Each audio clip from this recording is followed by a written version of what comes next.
Welcome to Walk-in Scheduler, changing a student's schedule in Infinite Campus. Before changing a student's schedule, there are two things to consider. 1. When is the grading cycle ending? And 2. Has the student attended the course yet?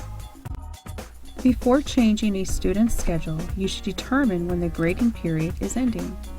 For example, if the grading period ends on September 30th, the student's schedule should not be changed until after September 30th. If the schedule is changed prior to the end of the grading period, the previous teacher will not be able to post the student's grades. If this happens, the previous teacher must give the new teacher the grades to input for the report card or progress report. If a student attended class even one time, there is student data that must be preserved. This is done by using a drop date for the old course and a start date for the new course. You will see an example of this shortly. Now let's go to campus to learn how to change a student's schedule. So let's go ahead and change a student's schedule. We're going to start by going student information, general. Let's find the student.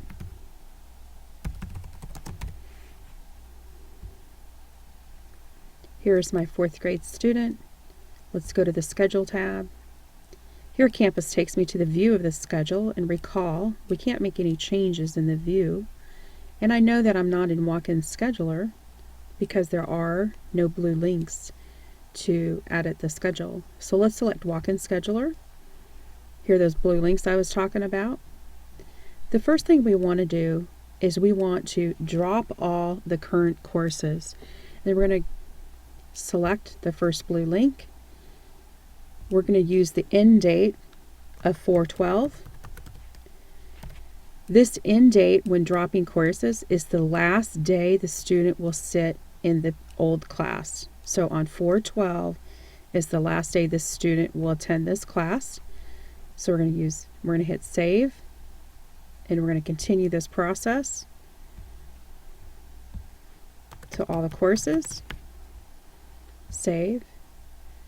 You would not use this delete button if the student has attended this class even one time.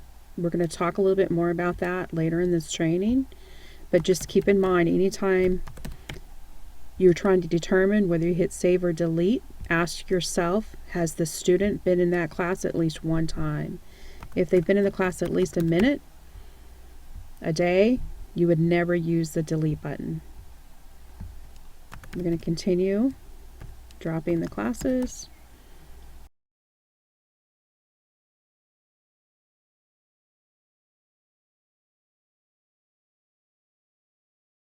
Notice I'm not using the slashes in the date. In Campus, in most places, you don't have to put the slashes. Campus will fill them in for you. So there's a little shortcut there for you. So let's just double check that we dropped all the classes, and I do see a drop date of 4/12 for all the classes. So 4/12 is the drop date. Let's go to the search button, and let's go to section search. And we have 4/12 here as the start date. But if the student is dropping the class on 4/12, the start date for the new class will be 4/13. These dates should always be consecutive, 4/12, 4/13. This is the start date of the new class. Because the school uses teams, we're going to drop to the teams, and we're going to find a new 4th grade team. Currently, the students on Ray team. Let's select Harold, and if I select search, I have all the courses on the Harold team. And one word of caution, Campus does not recognize that this is a 4th grade team and this is a 4th grade student. And what I'm saying is, if you have a 4th grade student and you're moving them to a 4th grade team, it's up to you to make sure you're not picking a 2nd grade team. So always double check that you are using the correct grade level, because Campus is not going to warn you. So I think we already, okay, so here are the courses. So now we're going to add all the courses. We're just going to click on Art, And we get a pop-up box saying they're going to start art on 4/13, and that's correct. Select OK. Let's go computers. We got the right pop-up box, OK. And we're going to continue.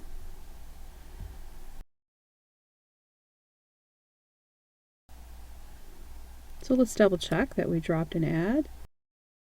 We dropped computers on 4/12 and we added computers on 4/13. That's section 4, section 3. So everything looks good. So the next thing we want to do is we need to go back to student requests and we need to get the team name in the banner. And recall the way we do that is we go here under team and we need to find the Herald team. We're going to select save. So now let's see if the team name changed. Let's just select enrollment. We're just going to another tab to refresh our screen, and that's all we're doing. And now we have the new team name and we have a new schedule for the student. This concludes part 3 of Walk-in Scheduler for elementary schools.